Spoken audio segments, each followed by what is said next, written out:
Lou, who do you like and why? I like the University of South Carolina because I think they have playmakers. University of Georgia has problems with the offensive line and problems at wide receiver and quarterback.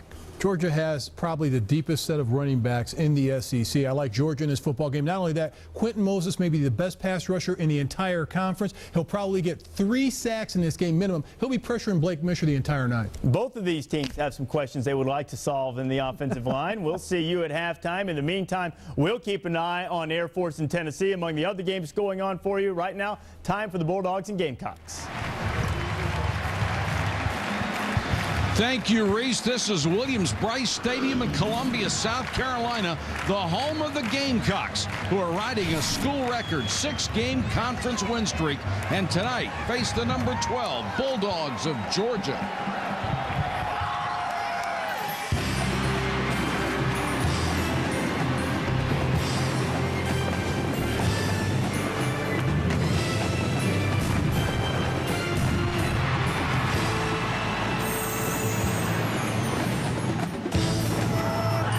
This is college football prime time with more than 80,000 fans at Williams-Brice Stadium in Columbia, South Carolina for an early season Southeastern Conference test. Georgia last week, they played a team as a lesser opponent. They did what you would expect. They dominated in all 3 phases. Now tonight, they'll play a team that has similar athleticism and speed. South Carolina's win was a little more impressive. It was an SEC team on the road, but the Bulldogs that they beat last week, a little different breed than the Bulldogs they'll mess around with tonight. Now we'll find out about the teams. Of course, we also expect to find out about some of the key individuals like Georgia quarterback Joe Tereshinski, a 3rd-generation Bulldog. The guy has waited his turn, finally getting a chance to start a quarterback. You know, he's living out his dream in his 5th year on the campus at Athens. He's a mentally tough guy, a very smart guy, good game manager, and he won the job by competing every single day, every single practice. Now, last week, Georgia won despite him throwing under 100 yards and under 50% completions. That won't get it tonight. He'll have to make plays from the quarterback position. For South Carolina, their go-to guy is their wide receiver, Sidney Rice. 6'4", 215 pounds, does a great job of catching the ball in traffic. Had a slow start. Last week, only 2 catches for 13 yards. If South Carolina hopes to beat Georgia tonight, Sidney Rice must be a bigger factor. And those were career-low numbers for him. Some 20 years ago, then Coach Joe Morrison here at South Carolina was looking for a way to fire up the faithful. He chose the theme song from 2001, A Space Odyssey. It worked for him then. It works for Steve Spurrier now.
And here come the Georgia Bulldogs.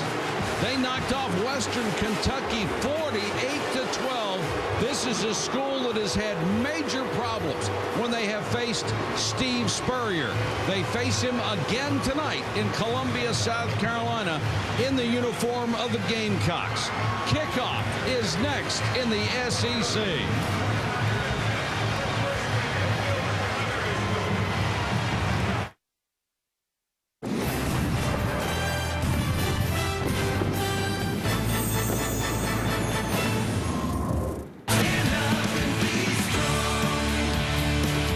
Stand up and be strong. It won't take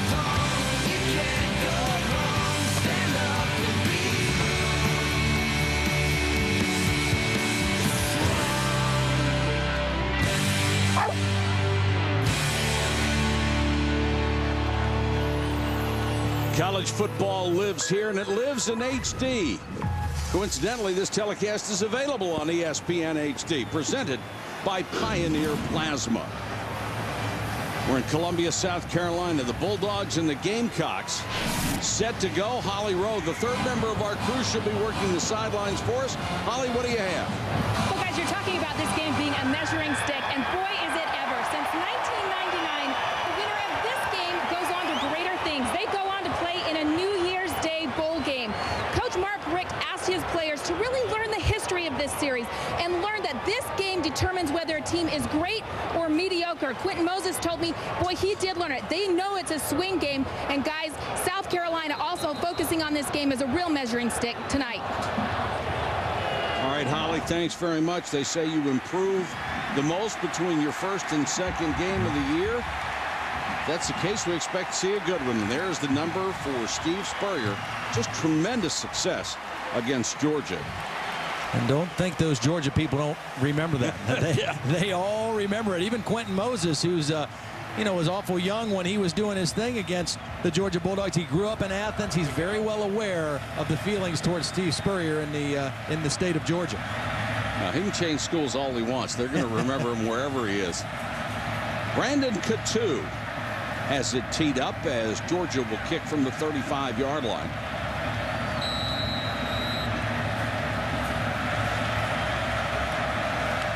Carlos Thomas is deep to receive along with Mike West, the converted linebacker who is now a wide receiver. One of the fastest guys on the team. Thomas hesitates and spins up to the 20-yard line, buried there. And South Carolina with the ball, who are their impact players on offense? It's got to start with Blake Mitchell. He's starting his 13th game. Pretty good numbers last year once it cut down on the 12 interceptions. Corey Boyd missed last year, but last week he was a main factor, 93 yards rushing. Of course, Sidney Rice, the go-to receiver. Expect a lot of double coverage and different types of coverages by the Georgia defense to try to nullify the big sophomore. Blake Mitchell has been notified by Steve Spurrier he has to make better decisions to have a lock on his job. Here comes the toss to Davis, and he'll pick up a couple. That South Carolina offensive lineup, that line has to do a better job in pass protection, especially the tackles. They made multiple mistakes against Mississippi State a week ago. Gave up 4 sacks as a unit. Well, the scary thing is that 2 of those 4 sacks were when Mississippi State only rushed 3. So it wasn't like an all-out blitz where they got outmanned. Right. They just didn't do too well 5 on 3.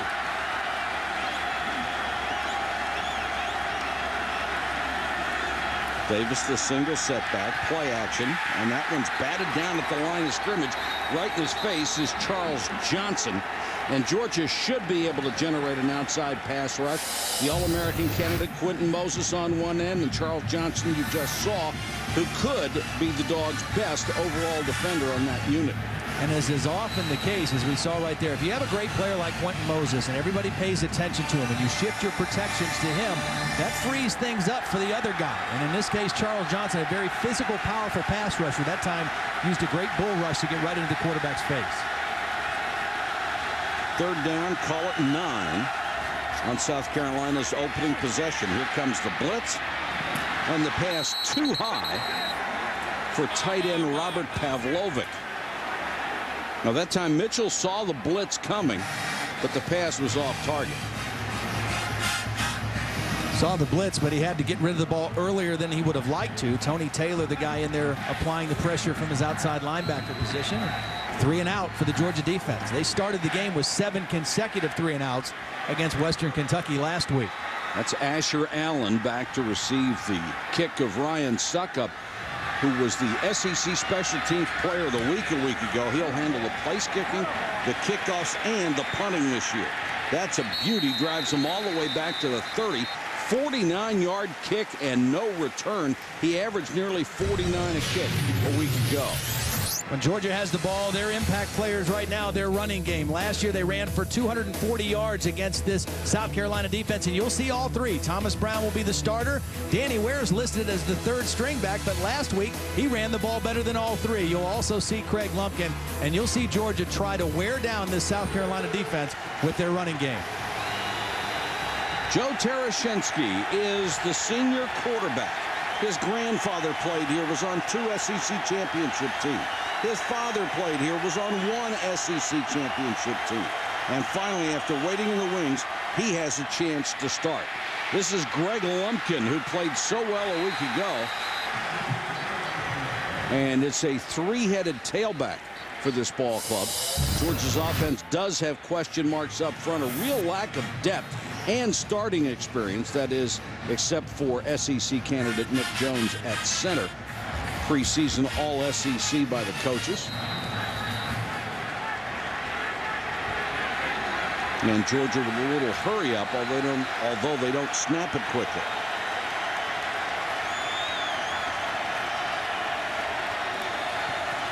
Second and inches, and Lumpkin gets another call, and it's a first down. He pounds his way up to the 44-yard line. South Carolina defense has 10 new starters, 3 of them in a vulnerable secondary, but they do have all-conference performer Fred Bennett back there to anchor things. And you look at those other guys. Emmanuel Cook is a true freshman, really kind of playing over his head right now. Carlos Thomas was a wide receiver last year up until the bowl game and then last spring practice. So a lot of youth in that secondary. And Cook was better known in high school as a tailback. Rushed for 243 yards in the Florida State title game. And now we've got the Bulldogs having to burn a timeout early. And that can't make Mark Richt happy with 12 minutes and 28 seconds to go in the first quarter. We're in Columbia, South Carolina, Georgia and the Gamecocks. That game will kick off in about 15 minutes. Rare to have number 1 against number 2. Even more rare to have it this early in the season. Last year was Vince Young who stole the show. Will Troy Smith for Ohio State steal the show this year? That's the big question. Tereshinski to throw for the first time. Goes out to Lumpkin in the flat. And Lumpkin will have a first down before he's taken down to the 45-yard line. It's a nice call by Mark Richt, quarterback coach Mike Bobo. They've run the ball the first 2 plays. Now they go play action, a little short throw for Tereshinski. Get him into the flow of the game early. Last week, 7 for 17, only 90 yards passing. He did have some drop balls by his wide receivers, but that's a good way to get your quarterback into it early. Nice short throw to a running back and let him make the play.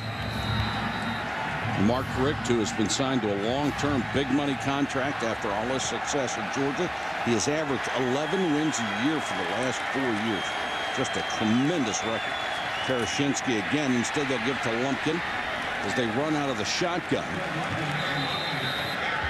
Well, right now, just the early feel that I have of this game is that if South Carolina doesn't do a better job on the inside in their run defense, they're going to have a long night. Because right now, Nick Jones and Fernando Velasco and Chester Adams, the center and the 2 guards for Georgia, really controlling things on the inside in this running game. A week ago in the opener, they only gave up 79 yards. But they are facing a much better running team in this situation in Georgia. Now out of the eye, and the deep man is Thomas Brown. And Tereshinski goes to throw and completes it for a modest gain. That was A.J. Bryant making the catch. And both of the starting receivers were benched for this week, and 2 new guys, Bryant being one of them, get a chance to play. Nice decision by Joe T. He saw that South Carolina tried to overload the box, the line of scrimmage, and when they do that and the numbers say you can't run in there, you've got to throw the football outside. Nice little check at the line of scrimmage to another short throw and completion.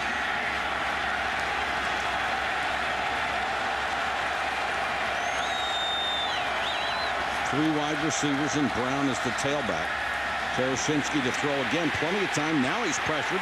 And down he goes. And Casper Brinkley of the Brinkley twins gets the pressure from his left defensive end spot and makes the tackle. This kid at 250 with exceptional speed is a down lineman. Excellent speed. Came from Georgia Military College. He and his twin brother, as you mentioned, Jasper, the middle linebacker. We asked Jasper, we talked to him after practice the other day. We said, who was born first, 52 or 51? He said 51 by 1 minute. So I guess the numbers tell it. Yeah.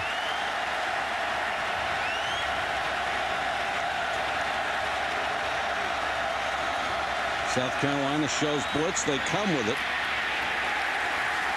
And Brown has no place to go. Casper Brinkley makes the tackle. Now these guys, Jasper was recruited by Georgia as a linebacker, but they said this is a package deal. They didn't want his brother, so they both end up starting for South Carolina. Yeah, and Jasper is really the guy I think that's making a big difference early on in this fall camp and in their first game against Mississippi State. A physical presence from his inside linebacker position. Yeah, his brother is a small lineman. He's a big linebacker. Right. 3rd and long. Can South Carolina get a stop? Tereshinski for the end zone. There was some contact, no flag. It was Captain Munnerlyn. Great name there, Muhammad Massaquoi. Number 1 against number 1. And Tereshinski limping slightly as he comes off the field. And here comes the field goal unit.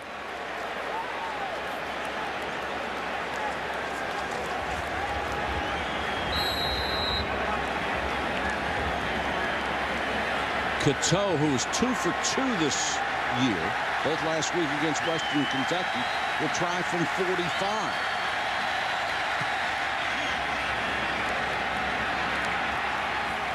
And Cateau's kick is good. And Georgia gets its first possession and drives close enough to get a field goal to take the lead here at South Carolina. 3-0 Dogs. Welcome back to Columbia, South Carolina. 3-0 Georgia. Tradition in college football. This place is just packed tonight.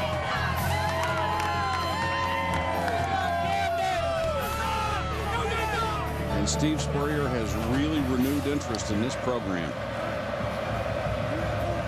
Well, they've won 6 in a row, right? SEC. That's right. It's a record.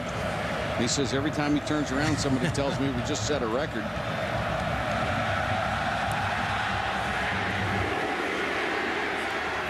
Thomas on the return.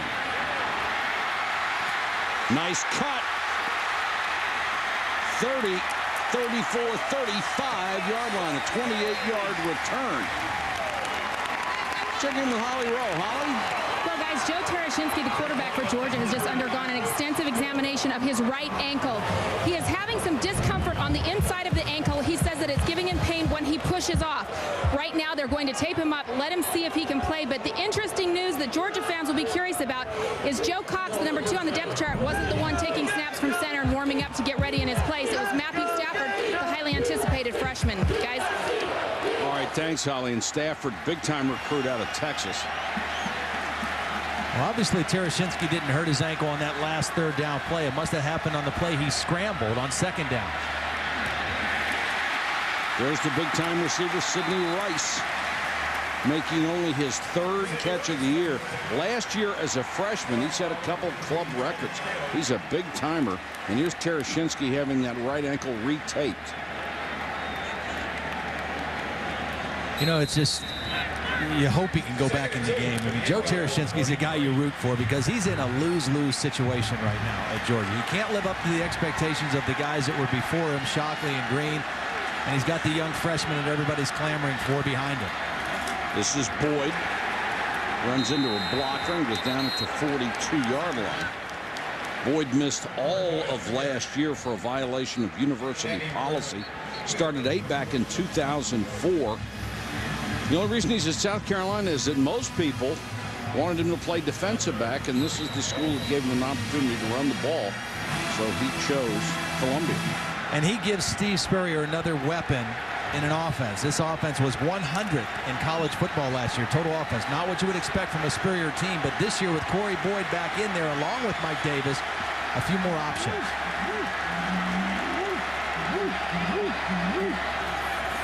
Mitchell out of the shotgun. Here comes pressure. He throws underneath. Complete to Newton up to the 47-yard line. Savell Newton, the former quarterback It was their version of Slash here. He is a multi-talented young man. Comes linebacker pressure. Nice job by Mitchell staying in there, knowing there was a guy coming free. He didn't panic. He didn't flush out of the pocket. He stayed in there and made a throw under pressure to Savell Newton for the first down. It's enough for the first down. They'll spot it at the 46-yard line. Mitchell out of LaGrange, Georgia, 6'3", 212, a junior. They hope to run shorter patterns for him tonight so he can not take those 7-step drops. Double pass. That's a Newton fumble. bobbles it, and he's going to pay the price. That's the way they scored their touchdown a week ago, as Newton threw a 54-yard touchdown pass. It looked like he was trying to look downfield before he had that ball in his possession. Well, Steve Spurrier likes this because he trusts Savell Newton, a former quarterback, to make good decisions. But you're right. He took his eye off of it. He tried to throw it before he caught it. And he was smart to fall on that, recognizing it was a fumble. Now, Georgia was not fooled at all. They were expecting some of those things in the game, had all of the eligible receivers covered down the field. And Charles Johnson, the big defensive end, said, "That's all I need. Give me a shot," and he took him down. Mitchell under pressure. Screen. Boyd gets some of the loss back up to the 44-yard line.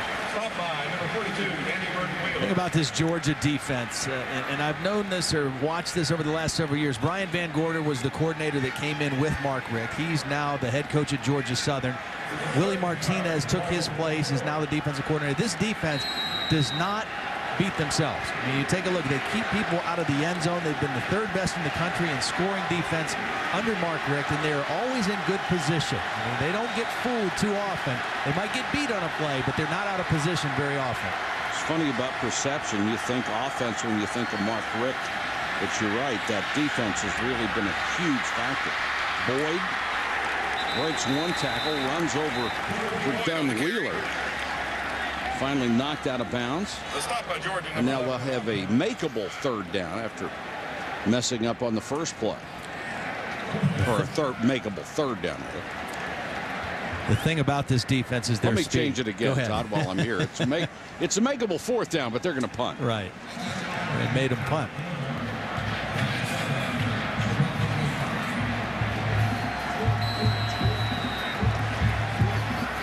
Asher Allen drops back inside his 15. Usual punt formation. One of those rugby deals that makes the other team work really hard on playing against your special teams. Will it be a new quarterback when we come back? Tereshinski, will he be able to come back in the game? We'll see.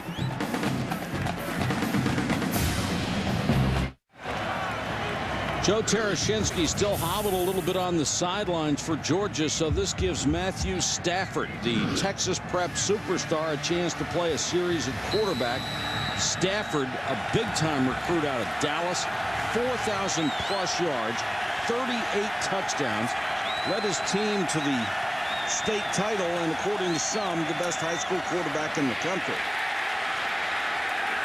South Carolina playing an entirely new defense this year, and Thomas Brown is taken down around the line of scrimmage. Emmanuel Cook, the Roverback, came up to make the stop. Last year, you couldn't even tell what they were lining up in, Todd. They were just everywhere, helter-skelter. Now they're in a base defense, and they're just going to try to play it well. Well, they'll still do a little disguise, but it'll come more out of the secondary. Last year, they had co-defensive coordinators. John Thompson, who's now the athletic director at Central Arkansas, and Tyrone Nix shared duties, and there was a lot more movement, standing up, getting in stances of the defensive linemen. A lot more normal looks, but they still rely on speed and athleticism. Stafford a week ago, the first true freshman to play in an opener since Quincy Carter did it in '98. There is a flag down. They've blown the play dead. And you can see right now what Tyrone Nix is thinking. With Matthew Stafford in the game, we're going to put the ball in his hands. We're going to make him beat us. We're going to overload the line of scrimmage. Dead ball. Ball start. Number 67 on the offense. Jumping 5 yards from the previous spot. Remains second down. Next week, and they're clubbing Arizona. All right, Reese, thanks very much. Here is Stafford throwing over the middle. He's got the first down and more to his big tight end, Martrez Milner, a gain of 26. What an arm this kid has. He does have a great quick release, a strong arm. The ball really comes out of his hands. A cover two look, the safety split. That means the middle of the field is open, and Matthew Stafford knew right where to go with the football. You see those safeties split in the middle of the field. The middle opens up for your big tight end. Good protection up front. And Martrez Milner with a big catch from the freshman quarterback. Todd, in warm-ups, you just see him throw the ball, and there's such a dramatic difference between him and everybody else. They go up the middle on the running play to Thomas Brown, and the junior with good yardage again.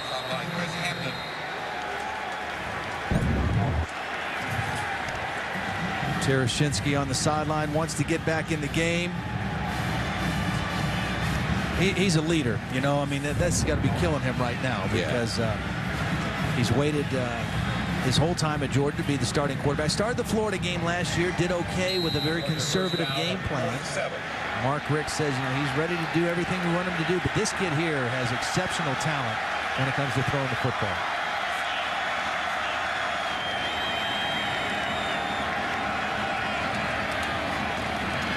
Brown again, little stutter step and a good hole up the middle. Finally dragged down by Fred Bennett, number 8, Nick Jones, leading the way up the middle. Holly Rowe, what do you have? Well, guys, it was meant to be for one series to give Joe Tereshinski time to get that brace on and get back out on the field. But the bad news is he put his foot in the shoe, tried to walk around. It did not work. So right now they've taken the brace off. They're putting a big pack of ice on that ankle, and they've gotten crutches. So, guys, not looking good for Joe Tereshinski to come back in this game. Thank you, Holly. This kid, old school. He will do anything to help the ball club. He has played on special teams. He's been a personal punt protector. Spent 3 years on the bench waiting his turn, and now he gets hurt in the second game. Lumpkin leaning forward, maybe 2 yards shy of the first down. Eric Norwood made the tackle, one of the most famous names in Georgia football history. And you're right, Todd. You want to root for the kid and hope he succeeds. But right now, it's up to Matthew Stafford, who comes in with just so many huge credentials coming out of high school. Played well in the ball game last week. Again, it was against Western Kentucky late in the game, but he was 3 of 5 with a touchdown. Looks pretty calm so far in this one on the road at South Carolina. Danny Ware, number 28, is in for the first time as a running back. He'll go out in the pass pattern. Stafford gets away and has it picked off by Fred Bennett. The all-SEC corner, the only starter back from a year ago. Beautiful coverage, and he snatched it. It was beautiful coverage, but it was also a case of a young quarterback getting a little greedy because he does a great job of eluding pressure, and he has a guy wide open underneath. But he tries to go down the field with a longer throw to A.J. Bryant and throws the interception. See, he's got Danny Ware, number 28, open. If he dumps it to him, he's got a first down, and they're in scoring territory. He tried to go further down the field, and the ball got picked. And Bennett showed you some closing speed, didn't he? His second interception this year, the 9th of his all-star career. Huge play by the South Carolina defense as Georgia was driving again. Draw play here, Davis, who only had 10 yards on 7 carries a week ago, as Boyd got 93 yards and the big portion of the playing time. And there's Tereshinski, going to go to the locker room. Well, it's a sight you do not want to see. Well, what that means for Georgia now with Matthew Stafford in the game, obviously the number 2 guy coming into this game, Joe Cox, who started the season as the number 2 guy, he is now the backup. Whether we'll see both those guys the rest of this game or not, that's to be seen. Davis straight ahead across the 40. Now, they had their quarterback rotation pretty well set up. They want to get Stafford in there, give him a series, then maybe another series later in the ball game. But right now it's all up in the air and on Stafford's shoulders. End of the first quarter, Georgia on top of South Carolina in Columbia, 3-0.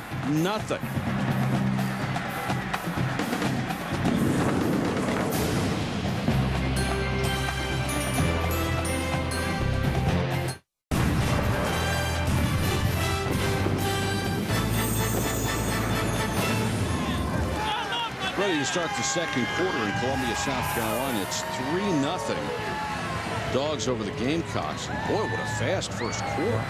Well, Steve Spurrier said it might be. He says, Yeah. you know, we can't throw it all the time. We're going to run it. They're going to run it. This game might be real fast tonight. Baby just sailed through. Davis is back in at the tailback spot. And there's movement up front from the big left tackle, Germinder Finn, one of 3 Canadians on this ball club. That'll cost him 5.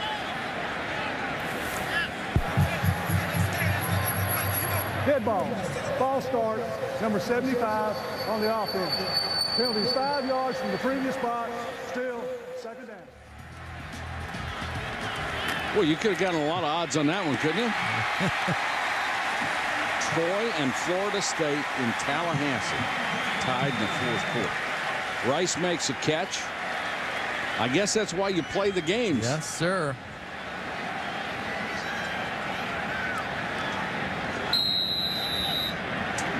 Keep an eye on number 13 anytime he comes in the ball game. More than just a receiver. A lot like Antoine Randall L. And do it all.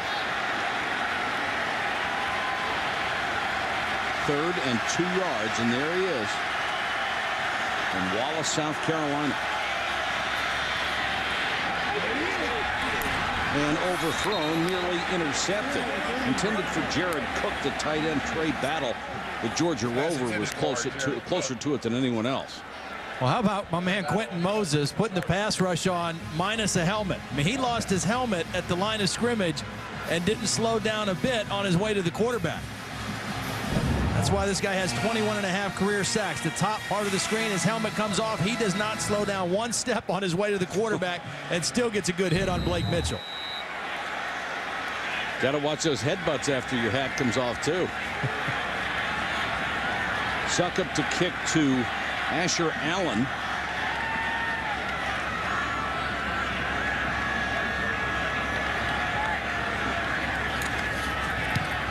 Little rugby-style formation and hits a dead line drive to Allen. Fortunately for South Carolina, they cover it very well. All right, Reese, Georgia ball again from the 27, and Matthew Stafford, the freshman, who remains in at quarterback. And where is the tailback, number 28? Where will get a carry. It's a nice block on the outside, but going for a ride is Eric Norwood, number 40. And here is how Joe Tereshinski came up lame, Todd. Well, it was a second down play on their last offensive possession that he was in the ball game. He had to scramble, and if you take a look at his right ankle, it's just going to get rolled on from behind. And just unable to go anymore in this game. And at this point, you just hope it's not a serious injury. And now the new question is, does Mark Richt scale this offense back for Matthew Stafford? I think he almost has to at this point in the game. Stafford throws a bullet complete up to the 41-yard line to Mario Raley. His second catch of the year. What thing gets her in a heartbeat, Boy, it doesn't sure it? does. And, you know, South Carolina's thinking run. A lot of guys around the line of scrimmage, play action fake, and quickly out of the quarterback's hands. No hesitation. He knows right where he wants to go with the football, and before any rush from the outside can get there, the ball's gone. And receivers really appreciate that, too. Guys who are running those slants and ins. Get it to me before somebody has a good run. Where? Picks up maybe 3 to the 44-yard line. The real challenge for South Carolina's defense in this game will be stopping the Georgia run and forcing Georgia into definite pass situations. As long as Georgia can run with some effectiveness, they can take pressure off their quarterback, and the play action pass can be used to really set up some big plays. But if South Carolina hopes to be in this ball game, they must defend the run with a lot of strength. Stafford play action. Throws on the run and throws a perfect strike to Kenneth Harris. Beautiful job by the young quarterback of keeping his vision downfield. A lot of young quarterbacks you see when they get flushed from the pocket, they immediately take off and start to run. Watch Stafford. He knows he's not a scrambler. He keeps his eyes downfield and delivers a strike to the sideline once he leaves the pocket. That's really good work by a young quarterback. Yes, it is. And virtually everything he's thrown has been perfectly on target. 1st and 10 from the Carolina 39-yard line. 5-man rush. Nobody gets there. Now here comes the pressure. And he does the smart thing and throws it away. The only bad ball he threw was when, as you described it, he tried to get a little greedy and threw it downfield and then pick it off. Take a look in the SEC this year. Some highly touted young quarterbacks, 3 of the best in the entire country. Mitch Mustaine at Arkansas is starting tonight for Arkansas in game 2 against Utah State. Stafford in the ballgame now. Tim Tebow, probably of those 3, the least likely to be a starter this year unless Chris Leak gets injured. Chris Leak, a 3-year performer and has had an excellent career at Florida. Hasn't won a championship, but has still played very well at the quarterback position. 2nd and 10. They'll give it on the delay to Ware. And Ware with a good hard run all the way down to the 21-yard line. A gain of 16, a first down. Captain Munnerlyn made the tackle, but not before he picked up a lot of yards. Excellent vision by Danny Ware. Sees the cutback lane, plants his right foot, cuts back. You know, it's interesting. Danny Ware last year was right in the rotation, and after the Kentucky game, the 10th game of the year, he kind of disappeared. Didn't get very many carries. He started this year number 3. Played well last week and is trying to prove that he deserves more carries this year. Got another one right here. And this 3-headed tailback situation for Georgia, a little unusual because these guys are so similar. They all catch the ball well. They all run the ball well. They're all pretty good pass protectors. I mean, there isn't a whole lot to distinguish them one from another. The good thing about that is that it helps as a play caller. You don't have to have certain guys in there to pass protect. Right. You don't have to have certain guys in there to run pass routes. You can pretty much call whatever you want no matter who's in at that position. Nice drive here by Georgia, and Ware again lost his balance, went down inside the 10, but it will be 1st and goal for the Bulldogs. Shackelford and Velasco, the left side of that line, with a good surge. Yep. You mentioned the depth problem for Georgia's offensive line. Part of that problem is 2 guys are suspended for a couple games. Daniel Inman was their starting tackle. He's suspended tonight, his 2nd game, and also a backup center, Ian Smith, is suspended. So they are really down to 5 plus 1 sub to play in the ball game tonight.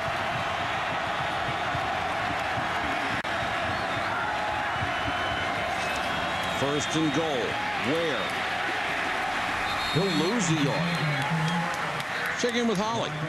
Well, guys, Mark Richt said he gets frustrated that people get so caught up on the depth chart and having Danny Ware at number 3. He said, we're going to go with the best back of the night. Last week, he said it was clearly Danny Ware. And tonight, again, you can see that burst, that energy that Danny's bringing. He said just because he's 3rd string doesn't mean he is 3rd string in our mind. Danny Ware told me last year that he's not worried about his position because he noticed that Ronnie Brown, who was not a starter at Auburn, went number 2 in the NFL draft. So he said depth chart doesn't always mean success. You're right, Holly. He has 33 yards tonight. Brown has 19. Lumpkin has 22. 2nd and goal here. Stafford wants to throw. And overthrown, intended for Milner, the tight end, and a step beyond his reach. We had him. You know, when you run the football well, it sets up play action. Martrez Milner is 6'4". Nice little touch pass by Stafford, but not able to connect. He thought he had a touch. Had exactly what he wanted. The big tight end against a smaller safety in coverage, but just overthrew him slightly. Big 3rd down. Can the South Carolina defense hold again and force a field goal try? This is the 11th play of the drive. I would rush 3 and drop 8 here if I was South Carolina. Try to confuse the young quarterback. Draw play. Where? Wow. Touchdown. Well, that confused everybody. Yes, it did. What a gaping hole off the right side. Ware went untouched. 10 yards for a touchdown. 7 carries, 43 yards for Ware here in the first half. Well, a couple outstanding blocks. One by a wide receiver, Massaquoi, the other by the tackle, Shackelford. Excellent execution on the 3rd down run. Coutu for the point after. He has never missed a point after in his career. That's 44 in a row, and it's 10-0 Bulldogs.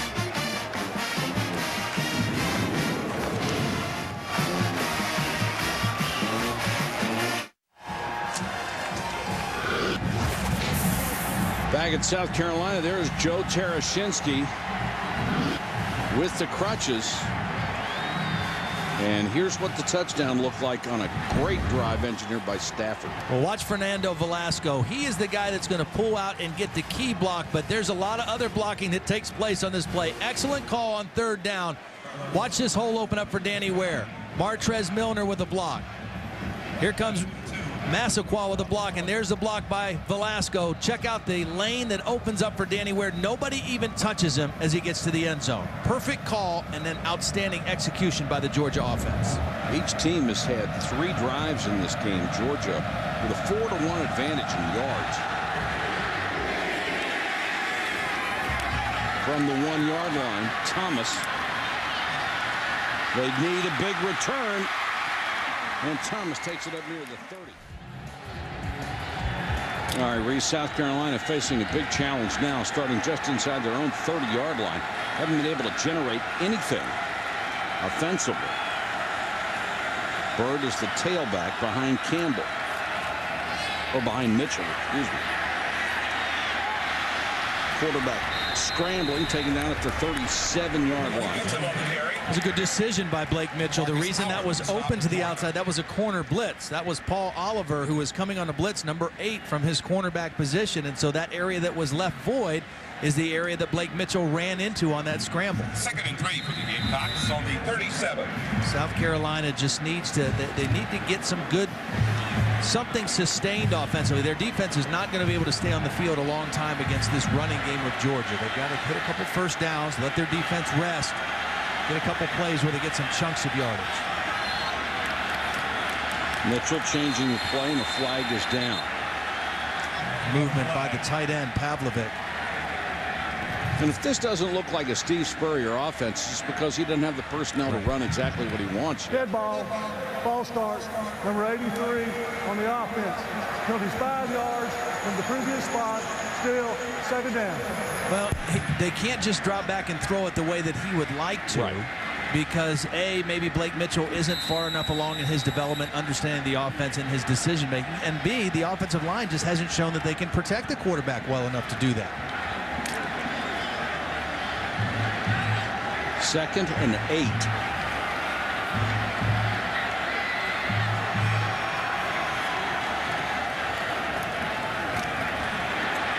Draw play, and that's Boyd.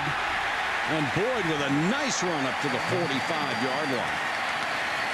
This kid's got some power in a 201-pound body. You know, the key, too, is excellent job by the quarterback and the offensive line, making the play-action pass and the running play all look the same. Very important for the quarterback to carry out his fakes and make it look like pass. That puts the defense back on their heels a little bit and opens up that lane for the draw play for Corey Boyd. He put both safeties down to one knee with that run. Battle and Johnson trying to combine on the tackle.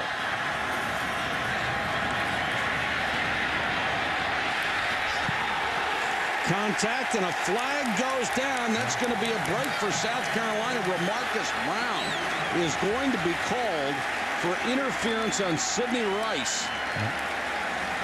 And Remarcus Brown, number 11, look, he's totally lost. He has no idea where the ball is, and he just makes contact. Not a lot, but because he had no idea where the ball was, he just did what was instinctive, and that was collision the receiver, Rice. Defensive pass interference. Defense, number 15. Penalties 15 yards from the previous spot. Automatic 1st down. Well, he called number 15, but it was obviously number 11, Marcus Brown. He had stumbled. He knew the ball was coming to Sidney Rice, but he didn't know where the ball was. And, you know, pass interference like that is not as bad in college football as it is in pro football, because they don't mark it at the spot of the foul. It's a 15-yard penalty, which is not good, but it's better than the alternative. Yeah, you can live with it. Yep. 1st down. South Carolina would love to get something out of this drive. Boyd is the tailback, and he'll get the carry on the delay. Nice cut off of a block. And he'll pick up about 7:26 to go on a big drive for South Carolina. Second. Mitchell's checking off, but Steve Spurrier's on the sideline calling the audible for him.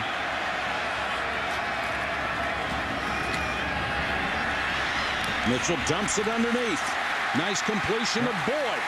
And that's exactly what Steve Spurrier wanted to see his quarterback do. If there's not open down the field, know where your dump-offs are. Know where your check-down receivers are. Don't take a sack. Don't throw an interception into coverage downfield.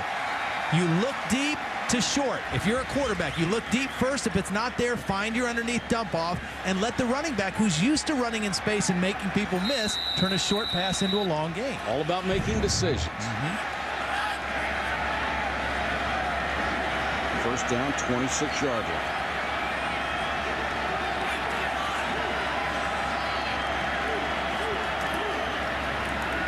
Mitchell, four-man rush. Dumps it again to Boyd. Boyd lost his footing, goes down at the 22. Let's check in with Reese Davis.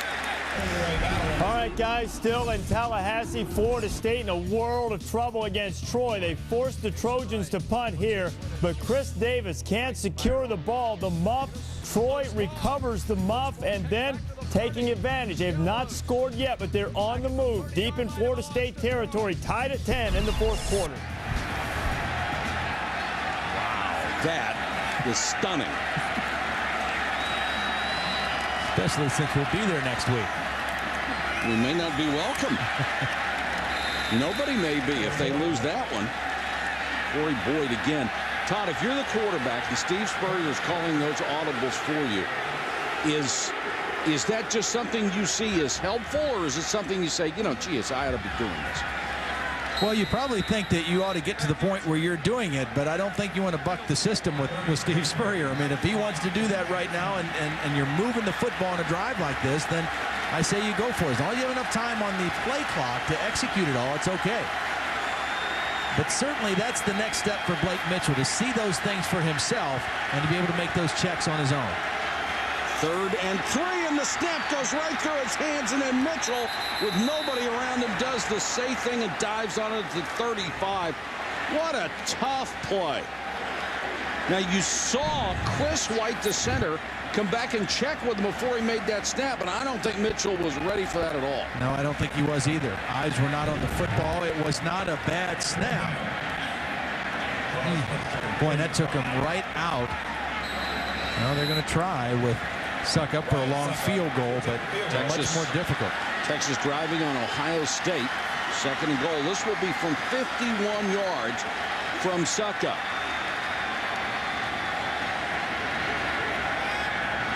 This would be big if he could make this monster.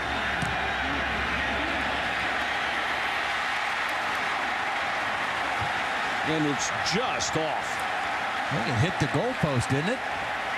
May have He nailed it. I mean, he hit it plenty long enough and strong enough, but it hit the left upright and caromed outside. Kid's got quite a leg. But that snap that went through Mitchell's hand, that's a heartbreaker for South Carolina. That was their best drive of the night, and then they don't get a break on the 51-yard field goal try. Just nicked it on the outside.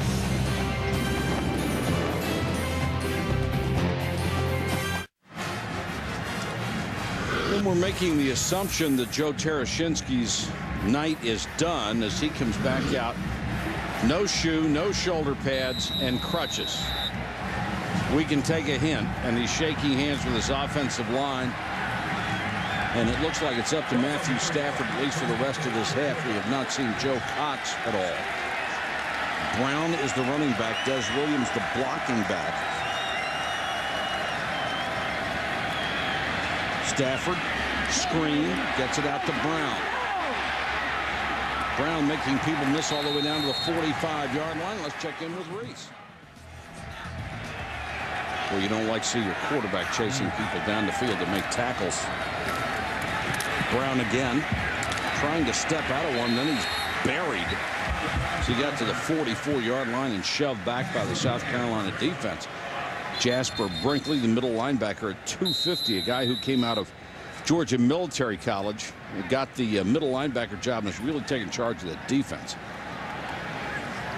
And now Marquis Hall appears to be the player who was slow to get up for South Carolina. He is the big defensive tackle. Probably one of their most dependable guys inside against both the run and the pass. Well, I'll tell you who I'm impressed with in this first half for Georgia. Obviously, you're impressed with the quarterback Stafford and the running of Danny Ware, but starting senior center Nick Jones is really having a good ball game. And He's a keeper. He is controlling things on the inside. That last little screen pass, he was out leading the blocking. He's the anchor of that offensive line. And Daniel Inman out.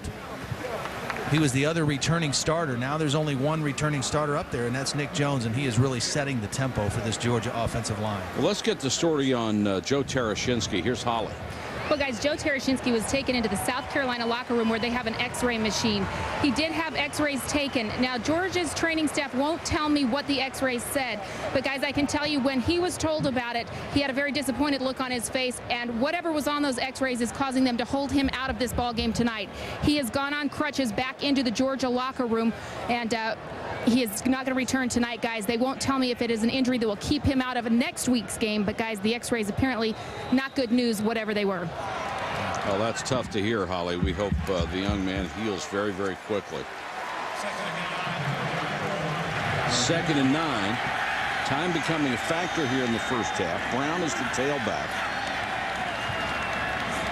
Stafford, the freshman, throws a bullet right down the middle to Massaquoi. And Massaquoi inside the 10, inside the 5. 40 yards. Second time they've hit that same play, and it's all set up because they're running the ball so well, because South Carolina has to respect the run, so they commit extra guys to the line of scrimmage. That means man-to-man coverage outside, play fake, quick throw for the quarterback, and a nice throwing lane because you have to respect the run fake. Those linebackers come up, that opens up the quick throwing lane, and Massaquoi, who was benched tonight, comes up with a big catch. 5 out of 8, 114 yards from Matthew Stafford.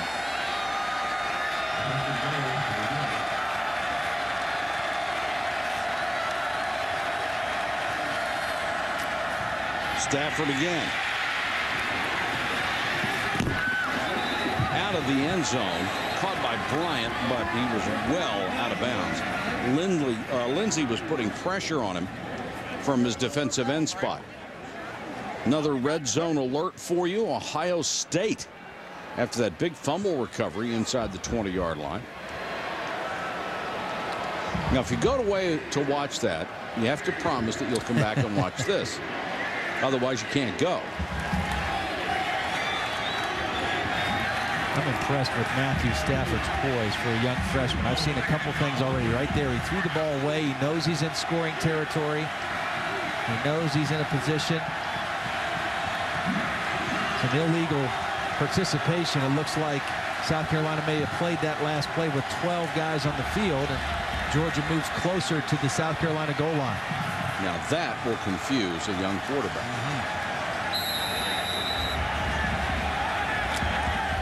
First and goal at the 2-yard line. Deep man in the eye is Brown. Tight formation. Brown on the toss. Nowhere to go. Tries to cut it back. Lost a yard and a half. Let's go to Reese Davis. All right, Mike, you mentioned the red zone alert with Ohio State on the move after the Texas fumble on the Ohio State doorstep, and Troy Smith makes them pay. Finding Anthony Gonzalez, he's got that great speed and the great savvy, too. 7-0 Buckeyes on top of the Longhorns in the first. Quarterbacks are always the key, and Smith is such a good one. Second and goal, spot the ball at the 4. Massaquoi and Bryant are the wide receivers. Throwing in the corner for Massaquoi. Out of bounds. Pretty good coverage by Chris Hampton.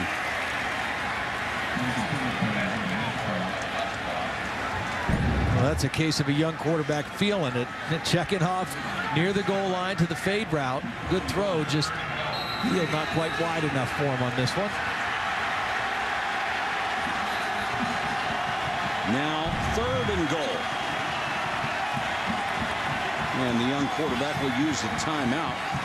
to stop the clock at the 2:17 mark. Georgia has 1 left. We'll take the timeout as well. Georgia in control. Georgia leading 10-0 late second quarter and knocking on the door. They will have a 3rd and goal from the South Carolina 4-yard line.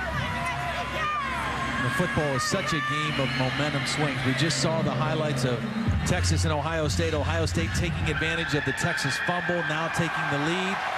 The bobbled snap by Blake Mitchell, the missed field goal, and now Georgia right back down with a chance to score and add to this lead right before halftime. It really can swing on those kind of plays. Would have been a 7-point ball game. Now it could be 17 just that quickly. 4 wide receivers. The single setback is Brown.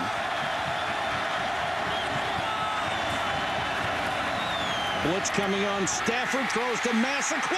It's intercepted. Picked off by Chris Hampton on the deflection. And it looked like Captain Munnerlyn was the guy who got the hand on it.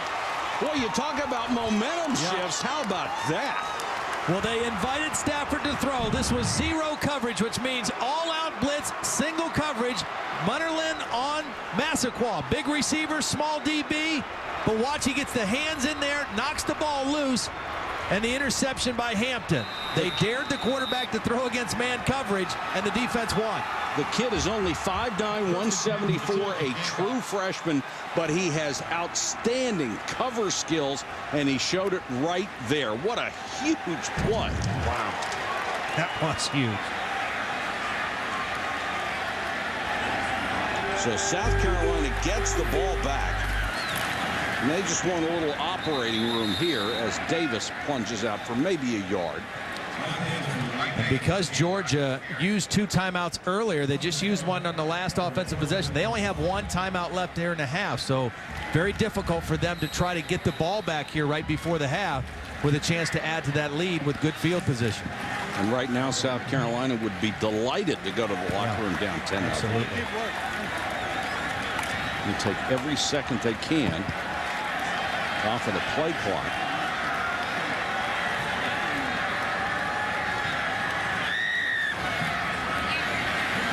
Got to get out of the end zone.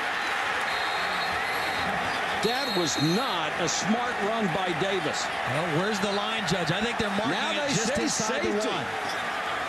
One official comes in and says safety from the far side. A very late call. Davis looked like he was just strolling through the park. A little interesting that they tossed the ball back on the goal line like that anyway. And then Davis adds to the problem by not showing a sense of urgency to get out of the end zone. I mean, he gets strung out. He tries to come out, and Charles Johnson, with his big frame from his defensive end spot, 270-pound defensive end, wraps him up and stops him cold. Not a smart run at all from Mike Davis. I didn't think a whole lot of the play call either. Wow. Johnson just bear hugs him at the goal line and drives him back. Well, their momentum goes back the other way. Boy, I think Steve Spurrier would love to have that one back. Marquis Hall will go to the locker room and be tended to. There were only 51 seconds left in the half. He's obviously thinking his man got out of the end zone.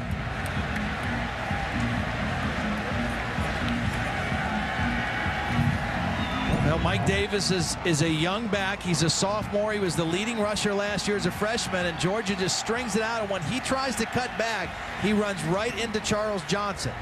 Did the ball get out of the end zone at all on his momentum? The official said no. 12-0 on the safety. Now with 51 seconds to go, they'll have a free kick from the 20-yard line. Suckup will tee it up and kick. Brown is the deep man. He's all the way back at his own 20.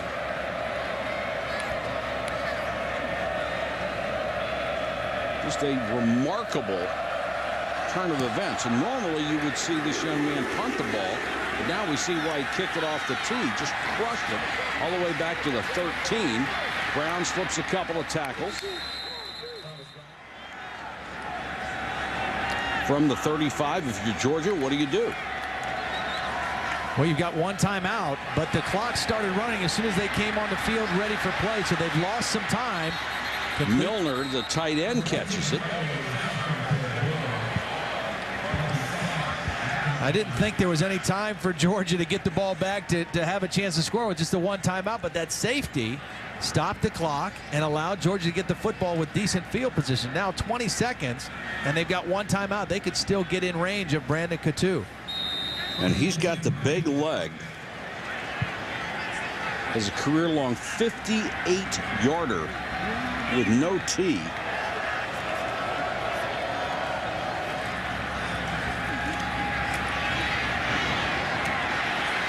Stafford gets it out to the corner, and that one is complete to A.J. Bryant. Gets what he can and gets out of bounds with 12 seconds to go. Boy, did you notice not a whole lot of air underneath that throw from Stafford? From about the middle of the field to the far sideline, pretty much on a rope. The young man has an arm. Now they're up there as the clock, when the ball's marked ready for play, will start. Stafford hands off on the delay and gets the ball down to the 28-yard line. Thomas Brown, they're going to have to use a timeout, and they do with 5 seconds to go, so they're going to have a shot at a field goal. How many big plays can you have in the last minute? It's been remarkable. Coutu has already hit from 46. We'll try another one. You know, the other thing this really proves, if you're watching, if you're a young football player or a young football coach, is you just can't take any breaks. I mean, here we are right in the last minute of the game, or minute and a half of the half, and everybody's thinking, okay, let's get to the locker room, 10-0. Right. South Carolina just got the interception. One mistake by Mike Davis, and now all of a sudden Georgia has a chance to add to that lead and take even more momentum into the locker room with it.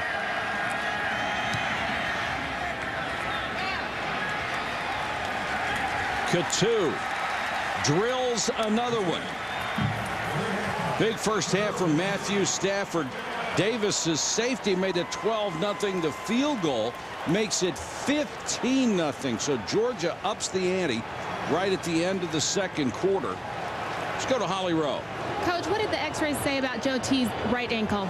I think they came up negative. I don't think there's anything real serious, but right now he can't hardly bear any weight on it, so we'll just have to kind of wait and see.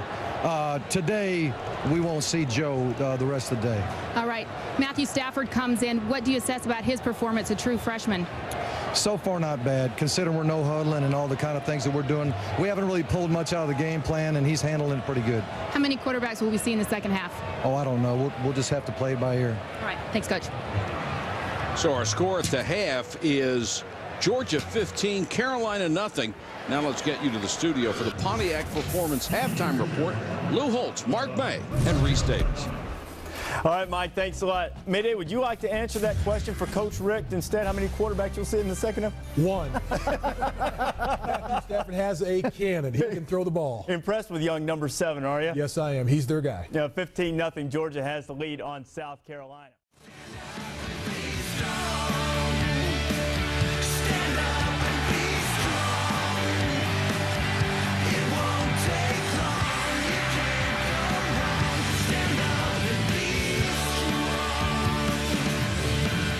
Let's take a look at our game track from Columbia, South Carolina. Joe Tereshinski, the senior starting quarterback, injured an ankle. He will not be back this week. They seem to indicate that the x-rays were negative. Stafford, the freshman, 7 out of 12, 2 touchdowns. Very impressive for him. Certainly the quarterback of the future. Will he be the quarterback of the present? And that three-headed running back gets 92 yards for the University of Georgia. And you've made the great point that the momentum is so big in college football, and it went this way, that way, this way, right at the end of the half. This should have been a 10-3 game at the half. Yeah, it should have been 10-3, and it ends up being 15-0. And Georgia had all the momentum going to the locker room because of some breakdowns at the end of the first half. by South Carolina. Now they've got to find a way to get some big plays because, really they didn't play that poorly in the first half. Blake Mitchell didn't play that poorly, but only 64 yards of total offense compared to 254 for Georgia. They've got to find a way to make some big plays in the second half. Stafford certainly impressive coming in after Tereshinski's injury. Very impressive, and Mark Richt did a great job of calling plays. He kept the running game going. He had a lot of good, safe throws from Matthew Stafford, play action, quick throws, quick decisions, and he made the most of it. And his teammates seem to respond to him as well. I mean, players know, he's obviously has more physical ability than Tereshinski, although Tereshinski is obviously one of those kids who's got great leadership qualities. Now, they recognize the talent, and they also know, hey, as much as we might like Joe T, this is the guy that we've got to go to war with right now. So we've got to rally around him and give him everything he needs support-wise and hope that he can carry us to victory. And so far, he's done everything right. With the exception of that one throw on the interception, everything else very, very nicely done. South Carolina will have to kick it away. Succop has it teed up at the 35-yard line. And Thomas Brown, who had a return a week ago for 32 yards, is deep. From the 2. And cut down at the 15-yard line. Jordan Lindsay with the tackle on special teams. Let's check in with Holly. Checking in with South Carolina coach Steve Spurrier at the half. He said they've got to quit playing stupid football. He said we're just doing a lot of little things to hurt ourselves. Things like the center snapping the ball when the quarterback's not looking and not ready. He said we just have to clean it up. He said, though, he's excited to come out and play another second half because they have done some good things. They can just clean it up. One other injury report of note, their starting defensive tackle Marquis Hall out for the game with a knee injury, guys. All right, Holly, thanks very much.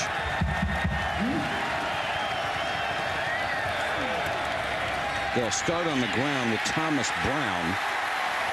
And South Carolina's defense comes out fired up. And we have a red zone alert for you. Texas inside the Ohio State 10, down 7-0 in that game over on ABC. 4th and 6, though, would suggest a field goal attempt for the Longhorns at this point.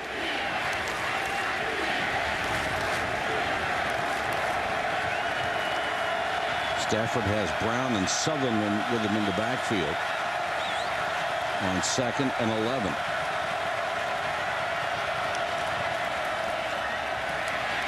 Brown spins off of one tackle. Well, this is the way that South Carolina needs to hope to start this second half. Much stronger against the running game. They give up 94 yards rushing in the first half. And that set up all the easy play action throws for Matthew Stafford. Now the first 2 plays of the third quarter, very stout against the run. 1.5 yards on 2 plays. Remember last year in this game, they ran the ball for 240 yards on 49 carries. Now this is the down that's hurt them all night long. They have not been able to get off the field on 3rd down. Stafford has shown great poise, goes to the shotgun on 3rd and long. And they'll blow this play dead. And the indication is it's against Georgia. Georgia. No, it's a Georgia timeout. And Mark Richt doesn't like that, to blow one of your 3 timeouts 1 minute and 48 seconds into the second half.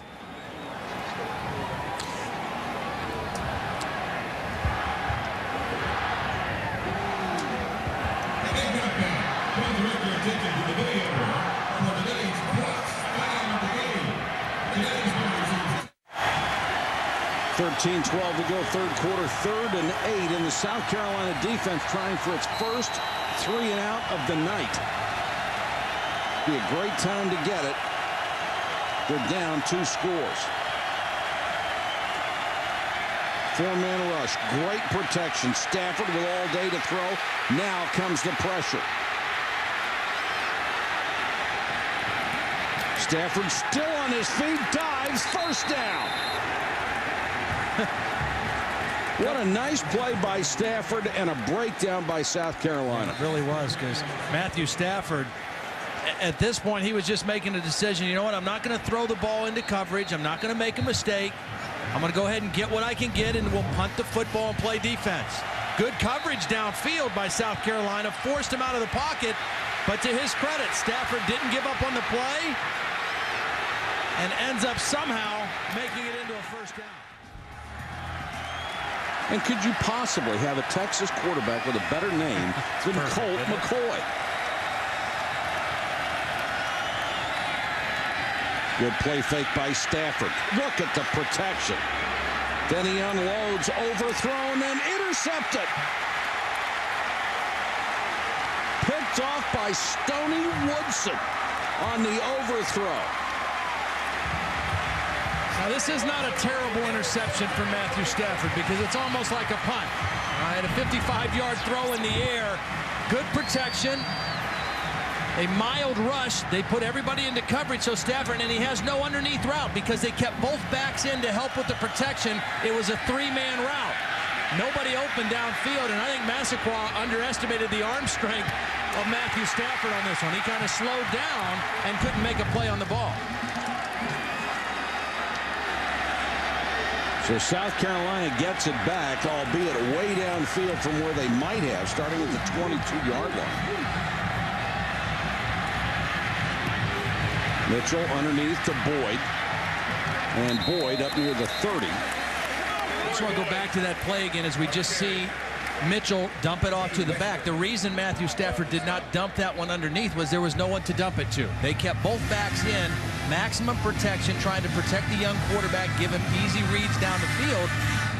South Carolina dropped 8 into coverage, had all 3 receivers covered, and he had to throw the ball down the field. Gamecocks scored 15 points a week ago in their win over Mississippi State. They have been shut out tonight. Boyd again cut back into the heart of the defense. He was stopped short of the 30 by Verdun Wheeler. Well, Holly talked to Steve Spurrier. He said, you know, we did too many stupid things. This bobbled snap was critical on third down. It made the field goal try much longer, and even though Suckup had enough leg on it, not able to knock it through. And then the safety right before the half, Mike Davis, couldn't get out of the end zone. And a couple of those plays, even though they did not play poorly in the first half, really gave Georgia a huge advantage. Not only did Davis seem to take his time on the play, he was running straight up, which made him a lot easier target. Here's a complete pass for a first down. Kenny McKinley, who had 25 a year ago and really has good hands, tackled by Paul Oliver. It's first down, South Carolina. Nice third down conversion, quick slant, good throw by Blake Mitchell right into the body of McKinley. McKinley had a 42-yard catch last week in the game against Mississippi State, set up a score. There's the dominance in total yards so far for Georgia. South Carolina has yet to reach 100 in the game. Secondary is playing really shallow. They don't think they're going to be able to throw anything downfield. Mitchell stays on his feet, midfield, and more to the 43. Hit the ground, lost the ball. One official was looking as if that was down, but did not blow his whistle at the 44-yard line when Mitchell hit the ground. Owens made the tackle. Now they're saying Georgia has it. Let's take a look and see how long they're going to take to review this one, though. Well, this is another case of a quarterback makes a great decision. Now, this is why you tell quarterbacks to slide. They're not used to carrying the ball in the open field. Ball ripped out by Owens, but was Mitchell down before the ball was ripped out? They ruled it a fumble, so it is reviewable. I think the ball was out before Mitchell was down, and a good call. But this is why you tell quarterbacks to slide. They're not used to getting hit in practice. They're not used to having somebody come from behind and strip the ball. Slide down, you've already got the first down. Exactly.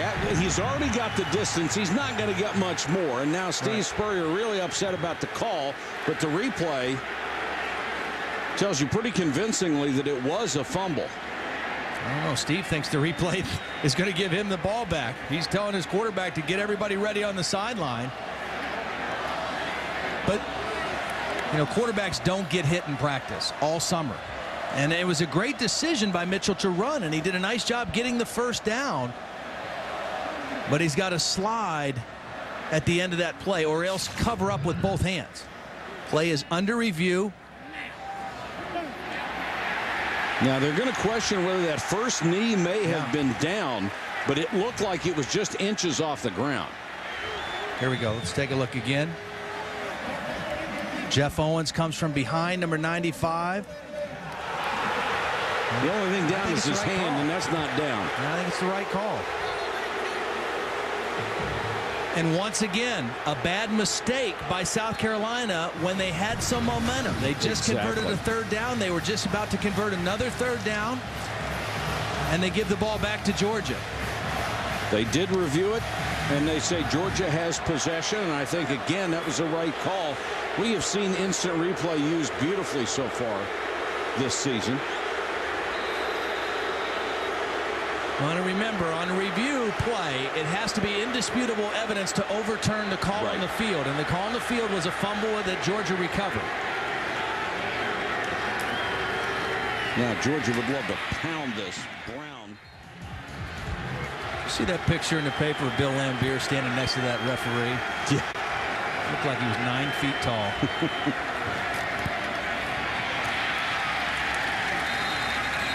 And he did tend to give referees heartburn when he was playing. He's doing the same thing as a coach.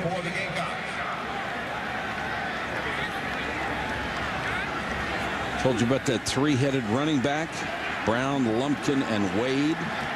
They have also all seen time tonight. Brown getting more carries than anybody, but Ware has racked up more yards.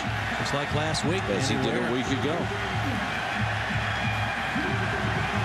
Big play right here for the South Carolina defense. They got to stop the last time they're on the field. They've got to get another stop here. Keep this big partisan crowd involved in the game. Matthew Stafford's going to have to use another timeout again. And that's 2 timeouts that Georgia has called, but the quarterback didn't call either one of them. He's not aware of the play clock. Wide receivers are calling those timeouts. Georgia's down to 1. Will it make any difference? Right now, you wouldn't think so. It's a 15-0 Bulldog lead.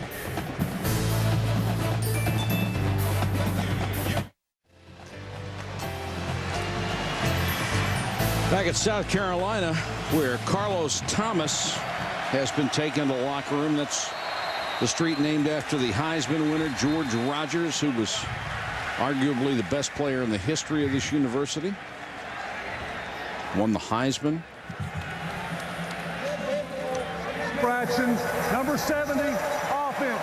Penalties 5 yards from the previous spot. Still, third down. And if you never saw him play, the guy was a horse.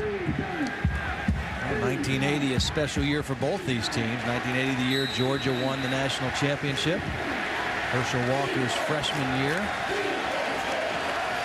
Speaking of studs. Another big play for that South Carolina defense, 3rd and 8. They need to get the ball back and hope the offense can do something. They come on a blitz. Flanker screen is dropped by Chris Durham. They had that one set up. Number 1 against number 2. This is Georgia ranked 12th against South Carolina, a few spots outside of the top 25. The first punt for Ely Kelso. Gordon averaged 42 yards a kick a week ago. And Kenny McKinley is deep. So the South Carolina defense has done its job. McKinley, fair catch at the 16-yard line. They'll start from there after a kick of 41. Now here's tonight's Good Hands flashback presented by Allstate. In 2002, South Carolina quarterback Corey Jenkins drops back near his own end zone, but David Pollock comes up with one of the great plays of all time. Stripped the ball from Jenkins and amazingly held on for the interception and the touchdown. Just picked his pocket, and Georgia won it 13-7. I don't know that I've ever seen anything equal to that. That was a great play, and that really jump-started David Pollock's career at Georgia. David Pollock had a great effect on Quentin Moses, the defensive end now for Georgia. Mitchell trying to get something started, goes down the middle, and it's complete.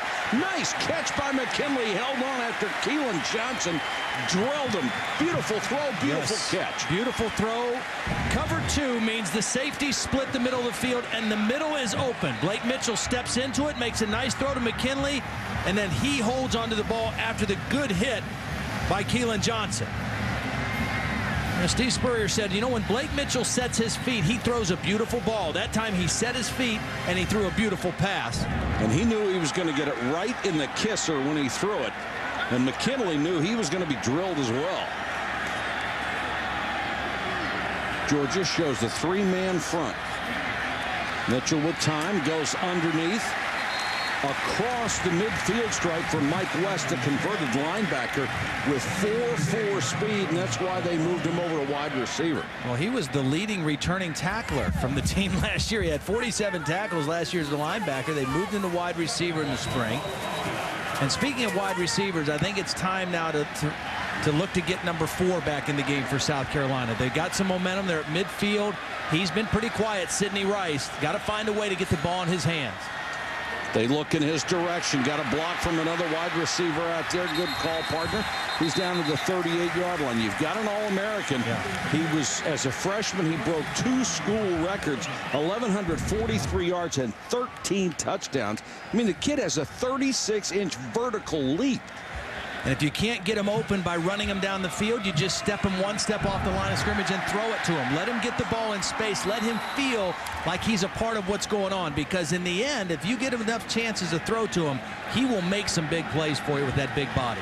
And he is a lot bigger than most defensive backs. You throw him a hitch, he can run over people. Boyd is back in at tailback. Mitchell trying to find some rhythm. And there is, right in his face, is Paul Oliver guarding Rice. Remember the difference in the rule in college football. You can remain in contact with the receiver as long as he's not even with you. You can just put your hands on him and drive him if you can maintain contact. I think Blake Mitchell was reading that and audibling. He sees single coverage out here. He thinks, okay, my big receiver against Oliver, I'll throw it up and let him make a play. But Oliver uses his strength, and that is perfectly legal to do that, to be physical with the receiver. Now, once the ball is in the air, you have to turn and go with the ball, but that was a nice play by Oliver. Mitchell again, double pumps, throws, incomplete, nobody home. Another big third down coming for Carolina. They look better offensively, Todd, in the second half. And there's Rice cramping.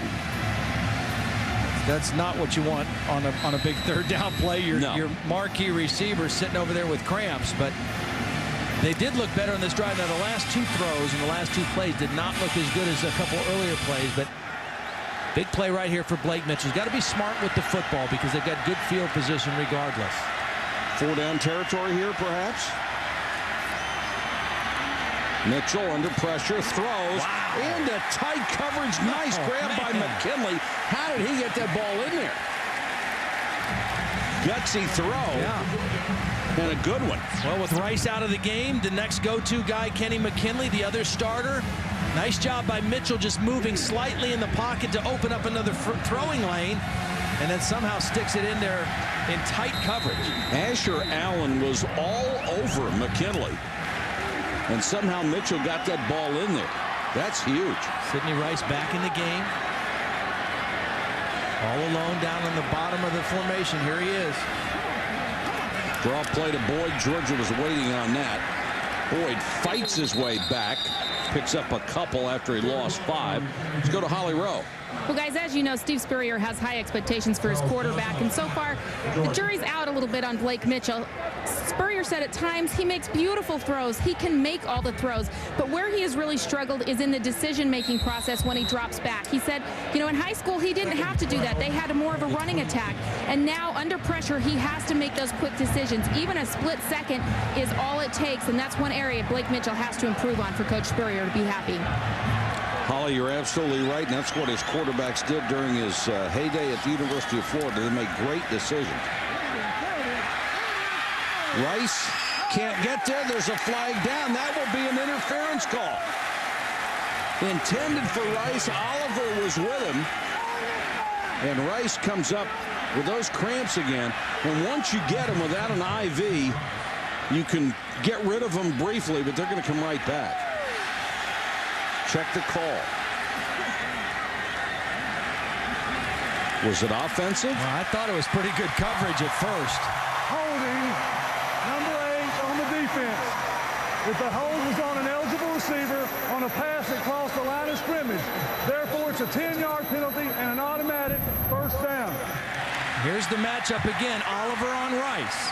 Now, Paul Oliver has good position. That's why I was a little concerned it wasn't interference, but is he grabbing him and holding him?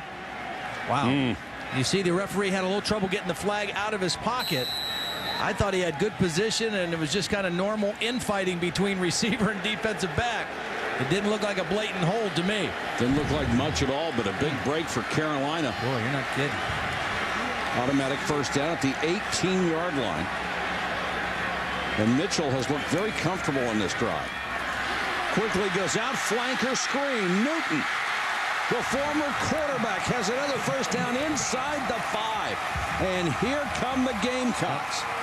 See, by formation, they got extra blockers over there. Then it was a quick snap and a quick throw by Blake Mitchell.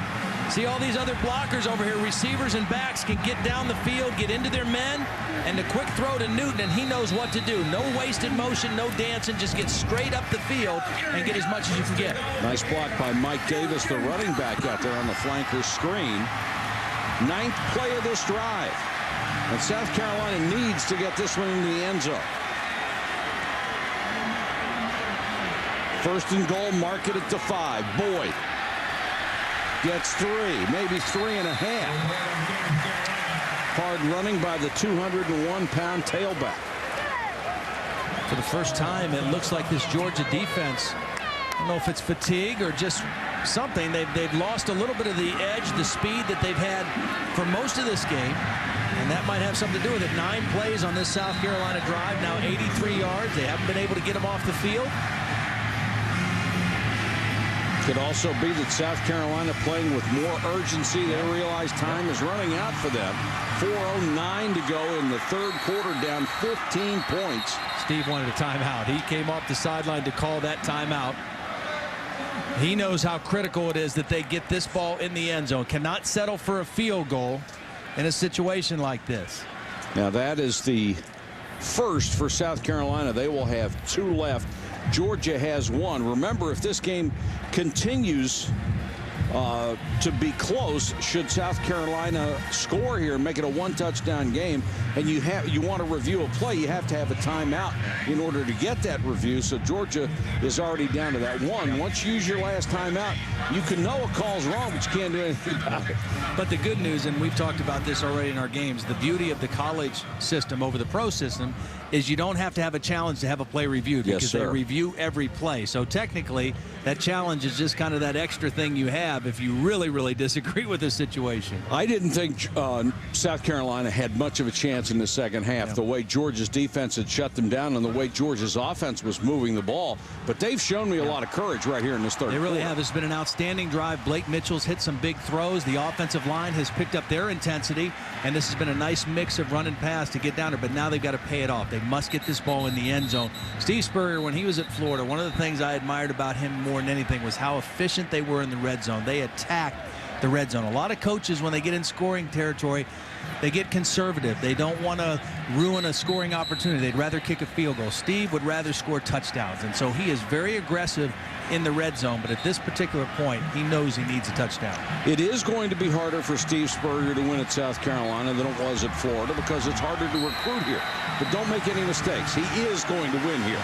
The guy is going to win in college football. He's got a great system.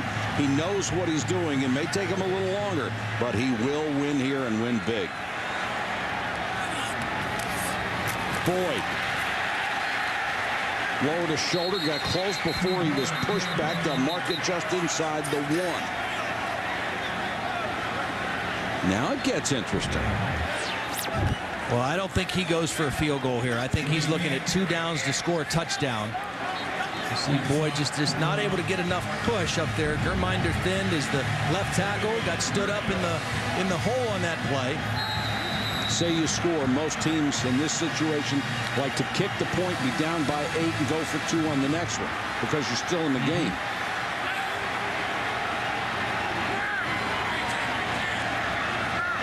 Boyd, the single setback.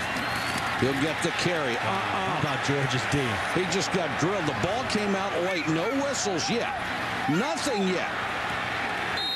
Georgia with the football. Keelan Johnson. Well, wait a minute. Now, we've got some referees that are... Now, they're being trained not to blow the whistle, so if there is a fumble, it can be reviewed. And I admire that. So now they're going to have a chance to look at it again. But I thought he was down well before the ball came in. If they call the ball carrier down, then it's not reviewable. If they call it a fumble and that he was not down, then they can always review it. And they're calling it a fumble, and Georgia's football on the 1-yard line. Now they'll take a look at it, and Steve Spurrier says, I'll challenge this one. But what about the penetration? Jeff Owens, number 95, slipped in there. Now he rips the ball out. Yeah, Jeez, he was down for about 10 seconds before the ball came out. But as you mentioned, the refs are told, you know, in the past they would be told to mark this down and call it down. But now with the review system, they're told to call it a fumble, or to let it go, because they can go back and check it and review it if it needs to be. And I think they did their job perfectly. Here's the call. Well. After further review, video evidence shows that the runner's progress was down prior to the ball coming out. The ball would be placed on the 1-yard line, 4th down. Now, to me, that's why it is so much of a better system than what the pros have. It's a great way to get it right, and that's the idea to me. And as you mentioned, I mean, a great point. I mean, the thing now for Georgia, yeah, they're mad that the call got overturned, but they still have had a great stand, and it's 4th and 1. So the burden is on South Carolina here, because if they don't get it in this time, Georgia gets the ball right back. And they were checking on the spot because they had moved it from the 2 to the 1. So that's why it was an extended time in the replay booth. He asked me whose ball is it?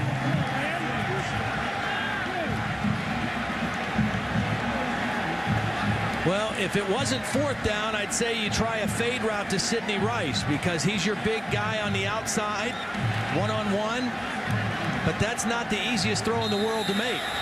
You got one shot at it here. You may even use him as a decoy and try to get the ball somewhere else on 4th down. 4th and goal from the 1. Mitchell. Ball's loose in the end zone. South Carolina comes up with it, but Mitchell fumbled the ball forward into the end zone, so they're not going to get the benefit of that one.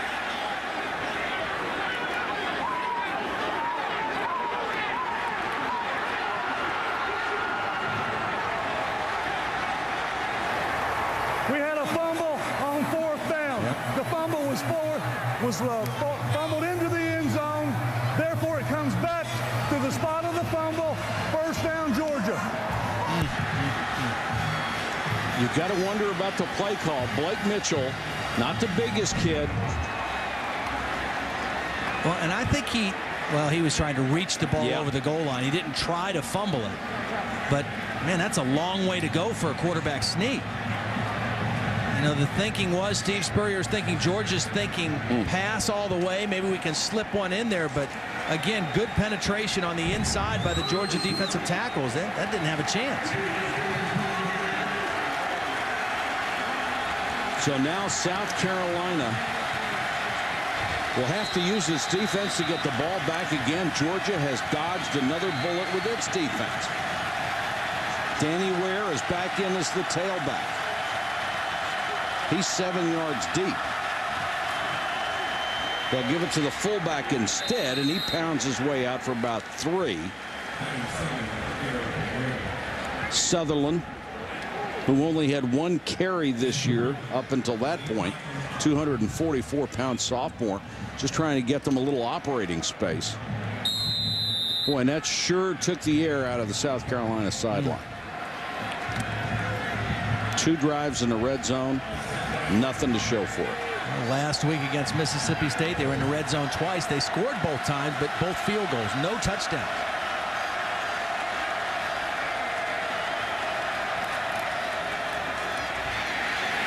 Ware hit behind the line.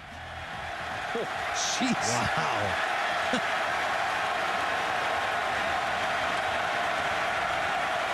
Big 3rd down, and the freshman Stafford will run a quarterback draw. Oh, Holy cow, what a call. He's out to the 25-yard line. A gain of 22 and a heartbreaker for the South Carolina defense. What a call by Mark Richt. Designed quarterback draw. Excellent block. And look at the center. Again, Nick Jones is doing an outstanding job tonight blocking in the middle of that South Carolina defense. And for the second time, we've seen Matthew Stafford make a key first down with his legs, scrambling on the football. This one a designed run. And look at him protect the ball at the end of that play. Stafford has run for 33 yards tonight. South Carolina as a team, 32. Michael Turner is the injured player. And remember, I told you that Georgia, very little depth on that offensive line. Only one guy really ready to play behind the starting five, and that is Seth Watts. Joe Tereshinski, the starting quarterback, hurt in the first half, bad ankle. They x-rayed it. They said they don't think there's anything in there that should cause him a problem, but certainly he's in discomfort. Has not been able to put his shoe back on and has been on crutches since late in the first half. But Matthew Stafford, the highly recruited freshman, has been outstanding in his stead. And Steve Spurrier has seen several opportunities slip away from his ball club tonight. And they may have had their last best shot on that last possession.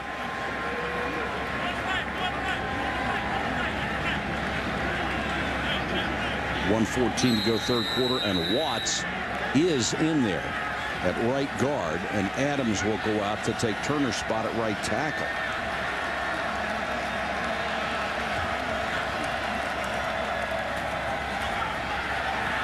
Fake to reverse. Stafford hangs in the pocket and throws a perfect pass to Danny Ware. Runs the wheel route out of the backfield. It's a gain of 29. You've got to love Stafford's poise. And I love Danny Ware's effort on this play because Marvin Sapp had good coverage on Danny Ware out of the backfield. But Danny Ware just went for the football and wanted it more than Marvin Sapp and adjusted to the ball. Fake the reverse, good protection. And watch Danny Ware just fight inside of the defender Sapp and get the football. The 8th different Georgia receiver to make a catch tonight. Stafford floats another one up, and Bennett nearly intercepted it. Then it was almost caught off the deflection by A.J. Bryant. That would have been the second pick tonight for Fred Bennett.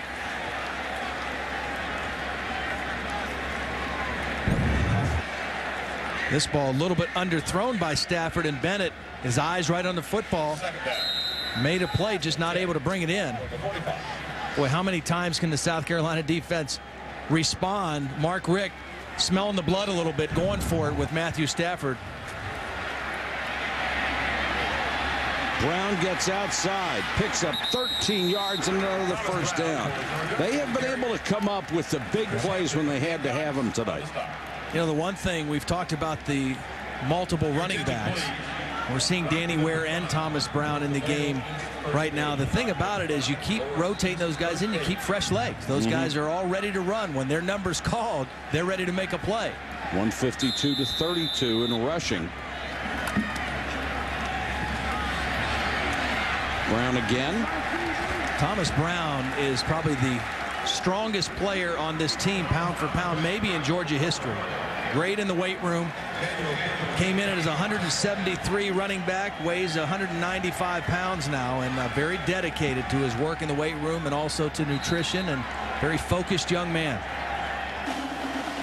That will be the end of the third quarter. Georgia leading South Carolina in Columbia 15-0.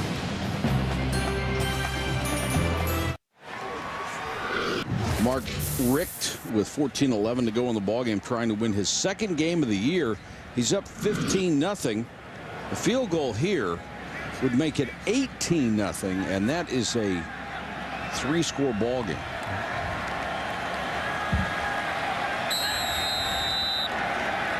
South Carolina already in a world of hurt. They can't afford to give this up. It's already hit 2 longer than this from 46.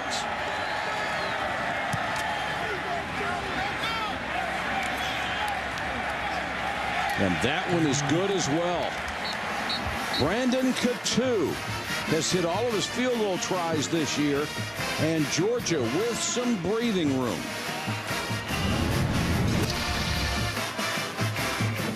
The Aflac trivia question: the only two SEC coaches to win 10-plus games in 5 consecutive seasons. Think about it. We'll give you the answer when we come back to Columbia South.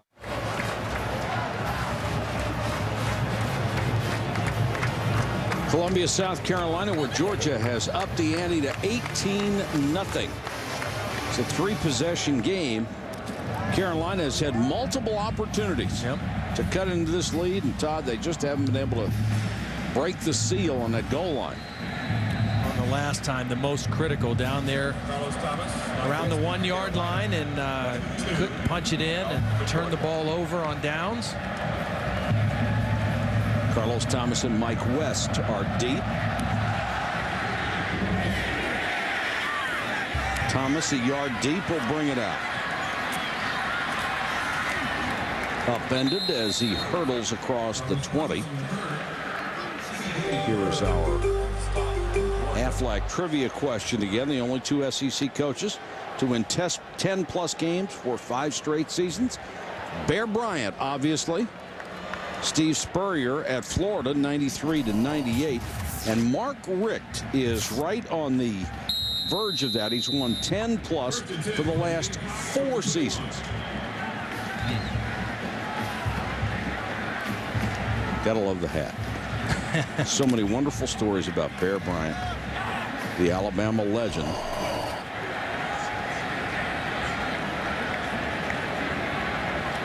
South Carolina from its own 21. Time running out. And once again, a nice throw to McKinley from Blake Mitchell. Let's check in with Reese. All right, thank you, Reese, from the 36-yard line. Mitchell has acquitted himself very well, I thought, here in the second half, but still doesn't have any points to show for it.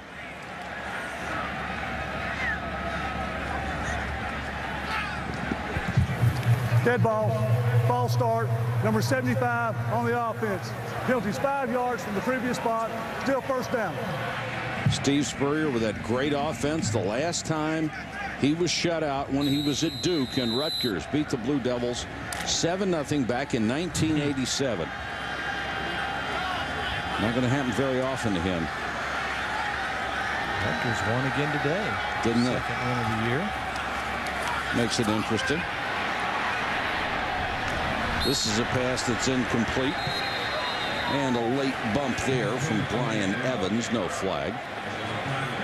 And now there's a flag down back in the secondary.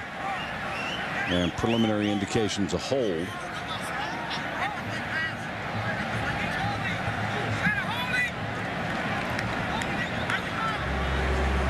Rice going back in the locker room. Several players have cramped up tonight. Holding 75 offense. Penalties decline. Second down. Germinder thinned, and he is now limping. The young man admitted he was really nervous in his debut last week. Made a mistake and then really got down on himself, and now he comes up gimpy. And this is not an offensive line with a lot of depth either.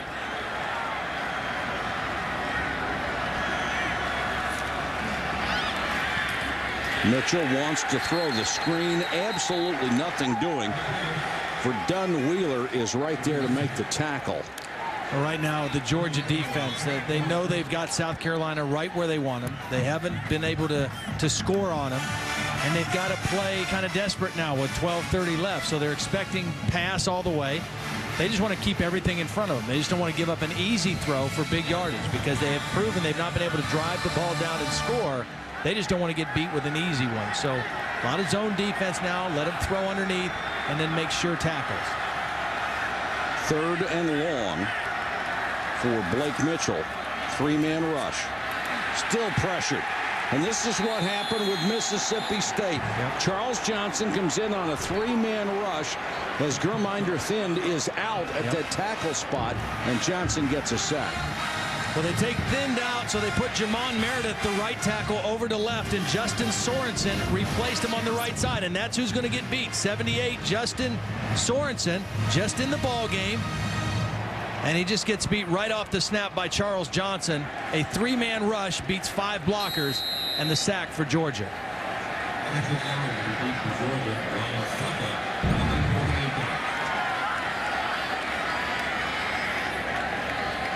Really good ball game for Johnson. His first sack, but he also had 4 other tackles and a safety tonight. Allen will let it roll. And it dies to the 23-yard line. A 54-yard punt with no return. Casualties starting to mount for South Carolina, and their chances of winning starting to decrease. Guy broke all of Brody Coyle's records in Alabama. Wanted to work on his mechanics when he came to college. Hold the ball a little higher so he could release the ball a little quicker. Wait till you see these numbers. I mean, some of the quarterbacks who are the big-time recruits, this is not his career. This is 1 year. Yeah. 59 touchdowns in a year. Come on. Well, here's the other interesting thing about this guy, and obviously the rules in Alabama a little different than Ohio where I live, but he actually started 4 games as a 7th grader at that school. Isn't that remarkable? Okay, he was 140 pounds as a 7th grader, and he ended up having a 59-12 career record. So he was a starter for, what is that, 6 years? That's crazy. 5.5 years? Smelly on the run, runs to throw, and completes the pass. Got it to Jared Cook, the tight end. And Holly has more on quarterback Blake Mitchell. Holly? Guys, Blake Mitchell has been taken to the locker room. He's got what they're calling a contusion on his right hand. But the good news is Chris Smelly has been very involved in this game from the very beginning. He's gone out every time Steve Spurrier puts in a signal when he was standing on the sideline next to Spurrier and looked at the signal so he could duplicate that or know what was going on in the game. He has stayed right next to Spurrier. He's been very involved in this game mentally throughout. So we'll see if he can pick it up without a beat here. All right, Holly, they're down to the 23-yard line. Gives off on the draw to Davis. And Davis gets inside the 20 before he's dragged down by Keelan Johnson. Steve told us yesterday that he thinks Chris Smelly has the chance to be very good. He just doesn't know that he's ready to be thrown into the fire right now. But at this point in the game, the game is really not in the balance anymore. 18-0 Georgia. They've dominated and controlled this game. So a good opportunity for Chris Smelly to get in the ball game and work against an outstanding Georgia defense. Smelly throws the flanker screen. Newton close to a first down before he's dragged down.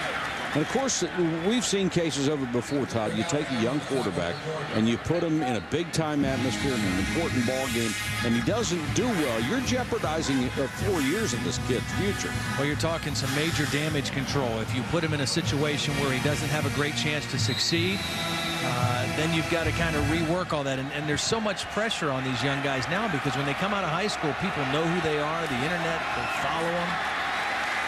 Smelly keeps on the quarterback draw and gets inside the 10. Well, it's not like it used to be when guys were recruited. You didn't really find out who the new players were until you watched them play. And now, while they're juniors and seniors in high school, I mean, people know all about them. And the fan base of a school like South Carolina or Georgia, they know about all the recruits. Yeah, the internet and blogs have changed everything. Much higher expectation level on young guys coming into programs. 1st and goal.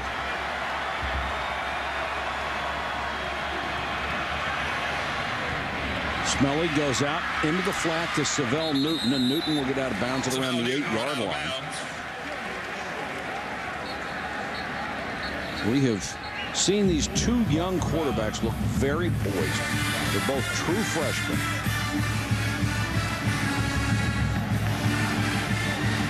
There's that shutout information on Spurrier. That was at Duke. He proved to me he could coach. When you won at Duke, and he says, boy, I had some really good players at Duke, and he did. But you win in the ACC at Duke, you've really done something. It was a very difficult situation. Once again, the former quarterback, Savell Newton. They've had him take snaps from center. They've had him run reverses. They've had him throw the ball. He hit a 54-yard touchdown pass a week ago. And that was the 5th catch on this drive. Sidney Rice, the all-conference receiver, has been in the locker room, presumably with cramps. That's what he had earlier. So he has not been available. 3rd and goal. Smelly under pressure, throws into the end zone. Is it intercepted or not? No, hit the ground. Jarvis Jackson, the middle linebacker, tried to scoop it up off the turf, but an official came in late and said it hit the ground. How about this Georgia defense? Already one great goal line stand. Yeah, that ball's on the ground. Nowhere to go with the football for Chris Smelly. Tight coverage by Georgia. You know that you don't have to guard depth on a pass right now on this point of the field. You just have to cover the width of the field. And Georgia had that well covered. And another 4th down and goal play. Smelly will go to the shotgun. 3 wide receivers bunched on the left. And batted down.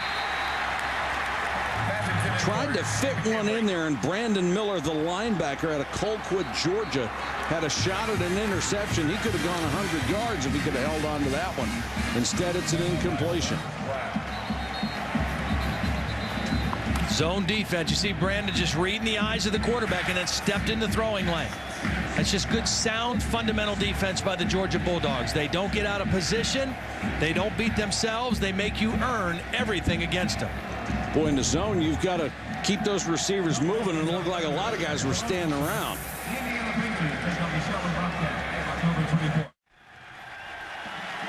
All right, Reese, the pulse is just about gone for South Carolina here as we are under 4 minutes. Georgia just trying to work on that clock. They've already got a 3-score lead at 18-0. And there was a flag down on the play back inside the 20-yard line.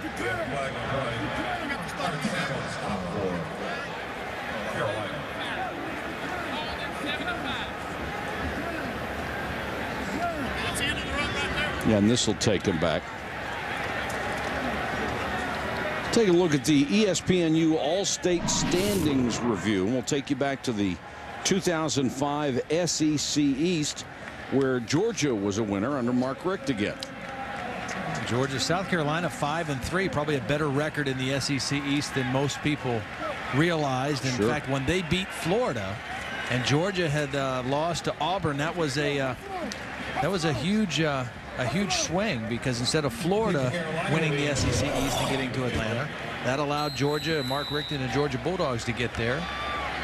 And they beat LSU for the SEC championship. And that was a tie for second for South Carolina, which is their best finish ever since joining the Southeastern Conference. McKinley is back to receive, waiting inside his 40-yard line.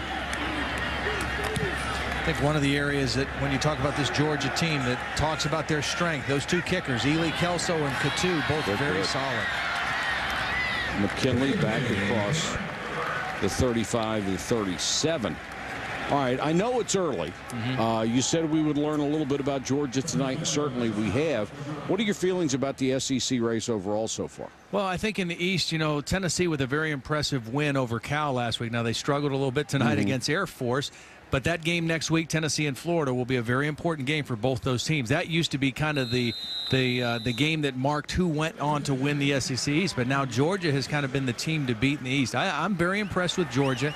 Their schedule sets up pretty nice. They've got UAB at home and next week, and then they'll host Tennessee on October the 7th. So their schedule is very nice to make another run at the East. We'll take a look at what they've got here in a second. And there's UAB, as you mentioned. Colorado comes in on the 23rd. There's the Tennessee game. Florida at Jacksonville, always a big one. And then they finish with Auburn and Georgia Tech. That Auburn game might be really interesting by the time we get to that one. Of those three teams battling for the East primarily, I mean, the toughest schedule, I think, belongs to Florida. Their schedule is very, very difficult. Chris Smelly on in mop-up duty, and he hits this one out in the flat. And a loose ball. Georgia comes up with it. Mistakes by South Carolina's offense. A fumble here.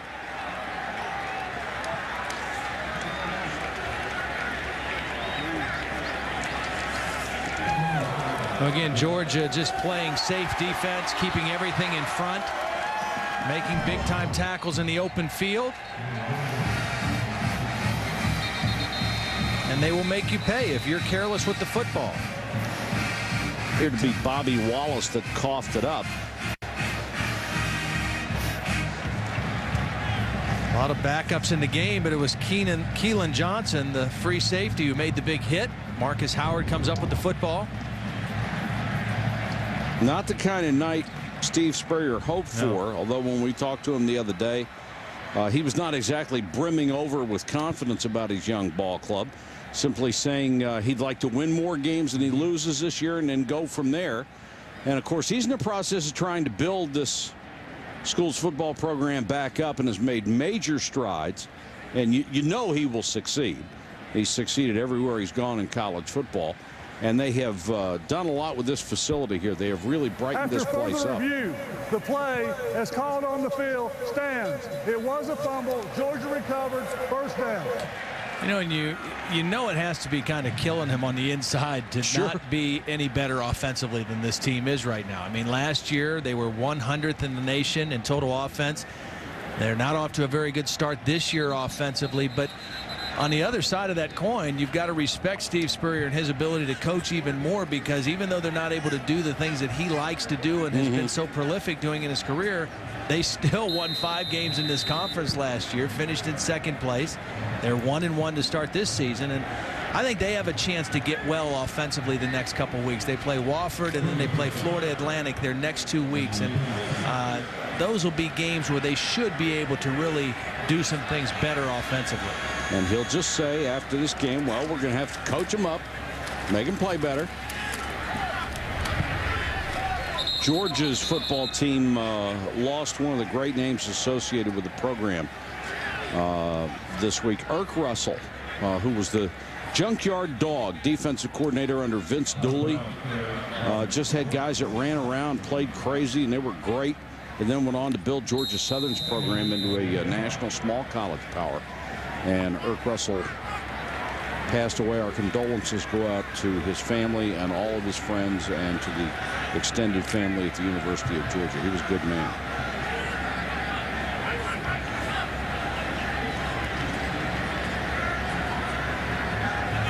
Under 2 minutes to go, and Georgia has salted this one away. They will go to 2-1.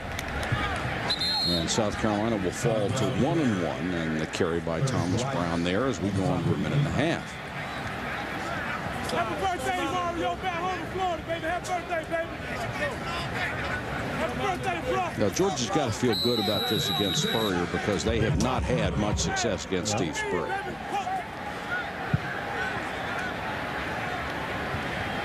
Sports Center coming up when we're done. I think it probably means more to the people in the Bulldog Nation than it does to the current players. I don't know that they're as in tune to that as the longtime Georgia Bulldog fans who lost so many times to Steve Spurrier in Florida. No, I would think their focus would be more on the Gators as a team than it would be on the ex-Gator coach. Huge crowd on hand tonight here in Columbia, and they're going to go home disappointed. But they are going to back this program very strongly throughout the coming years, and Steve Spurrier will succeed. Mark Richt has already shown what you can do coming in from Florida State, and has just had wonderful success in his regime. He's built a family, a real family atmosphere at Georgia with his coaching staff, with his players. Georgia is a great state to recruit football players out of, and I just don't see Georgia going away in the SEC East or the SEC in general for a long time, as long as he's there. Been almost 20 years since Steve Spurrier has left the football field without scoring. Maybe another 20 years before it happens again. 18-0 is the final. This has been a presentation of ESPN, the worldwide leader in sports. SportsCenter coming up next over on ESPN News. Post-game extra for Todd Blackledge, Holly Rowe, and our entire hardworking crew. This is Mike Patrick. Thanks for watching, everybody, and good night from Columbia, South Carolina.